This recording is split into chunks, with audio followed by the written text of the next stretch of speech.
لبيك اللهم لبيك لبيك لا شريك لك لبيك إن الحمد والنعمة. Auzubillahiminasyaitonirrajim. Bismillahirrahmanirrahim. Assalamualaikum warahmatullahi wabarakatuh. Nama saya Muhammad Haikal bin Nosli, kad matrik di HSU 2020-25269 dan saya daripada kelas di PHU 6A. Pada hari ini untuk soalan yang pertama iaitu pengurusan ketibaan jemaah di Arab Saudi. Terdapat 9 langkah-langkah sebelum jemaah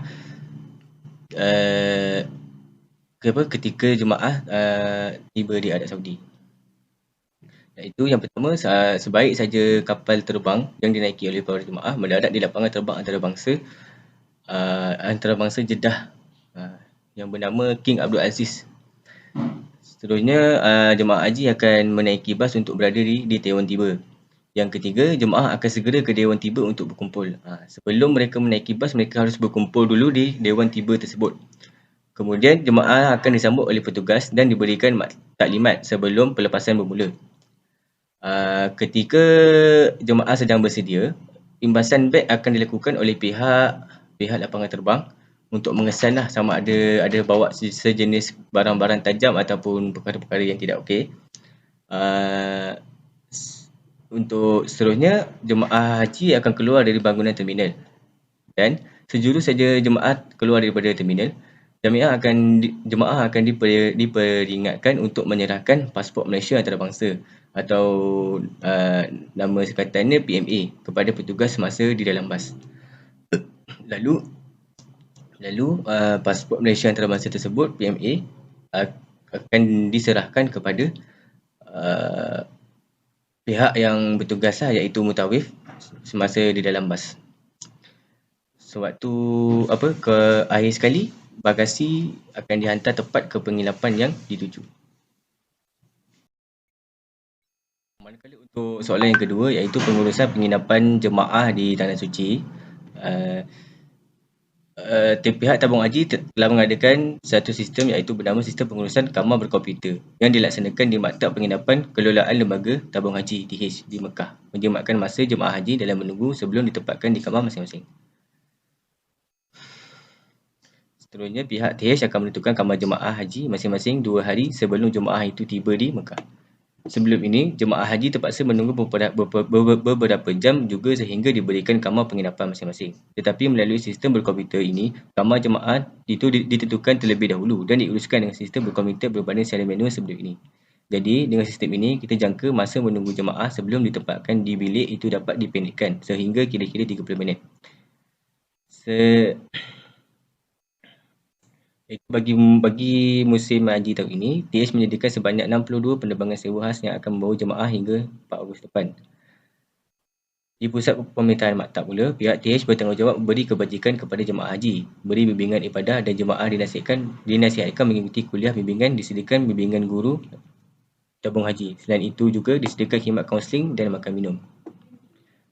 Oleh yang demikian, terdapat juga perkhidmatan luar seperti pos barangan jemaah haji, dobi, iTalk dikendalikan TM dan kafeteria makanan ala Malaysia di setiap bangunan penginapan jemaah haji. Akhir sekali, jemaah haji dinasihatkan supaya menjagakan diri mereka ketika di Tanah Suci, menjaga kebersihan persekitaran dan menjaga kesihatan diri dengan cabaran cuaca macam juga 40 darjah Celsius di Tanah Suci ketika ini. Pengurusan sajian makanan bagi jemaah haji. Makanan hanya diberikan oleh pihak agensi hanya 2 kali sehari, iaitu pada waktu malam dan juga waktu tengah hari.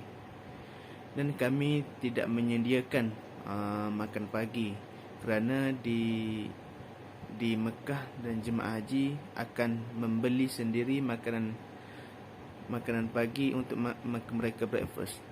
Itu maksudnya pihak jemaah juga hendak merasakan sendiri bagaimana masakan daripada yang dijual oleh mereka yang berada di Mekah, dan untuk mengelakkan daripada berlakunya pembaziran kerana ada jemaah yang tidak suka makan pagi dan mereka berada di masjid ataupun hotel dan mereka tidak untuk mengambil keputusan untuk tidak makan pagi. Tabung haji juga menyediakan teh dan juga cerih dan gula untuk jemaah untuk mereka makan ataupun minum di hotel. Bismillahirrahmanirrahim. Assalamualaikum warahmatullahi wabarakatuh. Jadi sekarang kita dah sampai di kawasan dinamakan maktab. Di sini para petugas akan memasang banner dan juga bendera di setiap lorong maktab untuk mengelakkan daripada para jemaah keliru untuk mencari maktab yang telah disediakan. Satu khemah akan mampu memuatkan dalam kira-kira 400 jemaah. Assalamualaikum warahmatullahi wabarakatuh. Nama saya Syahmi Faris bin Ahmad Razi daripada DPHU 6C. Untuk pengurusan bimbingan ibadah haji mempunyai 4. Pertama adalah bimbingan ibadah haji, iaitu ialah PITAS yang berada di setiap maktab dan zon di Tanah Suci. Yang kedua adalah pakar rujuk ibadah yang berada di Ibu Pejabat Tabung Haji di Mekah. Seterusnya, ceramah di Pusat Perkhidmatan Maktab dan Pusat Perkhidmatan Zon, di mana jadual ceramah akan ditampal di papan kenyataan di maktab dan di zon di Mekah. Akhir sekali, semua jemaah haji perlu menghadiri semua program bimbingan Pusat Perkhidmatan Maktab dan juga Pusat Perkhidmatan Zon. Pengurusan perkhidmatan perubatan di Tanah Suci. Pihak Tabung Haji ada juga menyediakan perkhidmatan perubatan kepada jemaah yang ada keuzuran. Pihak Tabung Haji ada 3, iaitu pembimbing bagi jemaah haji iaitu PIHTAZ. Yang kedua, pakar rujuk ibadat yang berada di Mekah. Dan yang ketiga, ceramah di Pusat Perkhidmatan di Mekah dan Pusat Perkhidmatan Zon. Semua jemaah haji perlu menghadiri semua program pembimbing Pusat Perkhidmatan Maktab dan juga Pusat Perkhidmatan Zon. Pusat kesihatan yang ada di Makkah adalah Pusat Rawatan Tabung Haji yang dinamakan sebagai Syishah dan Al-Mubarak di Makkah, dan juga klinik kecemasan Tabung Haji Al-Janariyah di Makkah, dan Pusat Rawatan Tabung Haji di Madinah iaitu Roha Al-Madinah. Klinik maktab juga ada di Tanah Suci dan juga klinik kesihatan untuk masalah kesihatan yang biasa, iaitu masalah kesihatan yang ringan-ringan, iaitu demam ataupun ada sedikit luka ataupun dan sebagainya. Untuk masalah kesihatan yang biasa yang tidak berisiko tinggi. Di Mekah ada 16 pusat rawatan dan di Madinah ada 3 pusat rawatan kesihatan. Jika ada jemaah yang sakit, pihak travel ada menyediakan seorang doktor yang bertauliah, di mana pihak travel tidak ambillah mana-mana doktor yang tidak bertauliah. Bagi jemaah yang sakit ternak ataupun tidak, bagi jemaah yang sakit ternak, Tabung Haji juga ada menyediakan 20 ambulan untuk menyediakan kepada jemaah haji yang sakit, dan juga 20 ambulan juga yang berada di Mekah dan 20 ambulan yang berada di Madinah. Assalamualaikum. Saya nak tanya, di sini ke untuk saya buat pembayaran dam? Waalaikumsalam. Ya, betul tuan. Di sini adalah kaunter pembayaran dam. Tuan nak buat pembayaran dam untuk apa ya? Kesalahan yang menyebabkan saya untuk membuat pembayaran dam ialah saya telah memotong kuku. Boleh saya tahu macam mana cara pembayaran damnya? Okey, begini. Kesalahan tuan tu termasuk dalam dam, takhir dan takdir. Tuan boleh membuat pembayaran dengan memilih sama ada ingin menyembelih seekor binatang ternakan atau memberi makan kepada 6 orang fakir miskin. Akan tetapi kalau tuan tak mampu untuk kedua-dua pilihan tersebut, tuan boleh juga membuat dengan membayar dam ni dengan berpuasa selama 3 hari. Macam mana ya tuan nak buat pembayaran dam tersebut?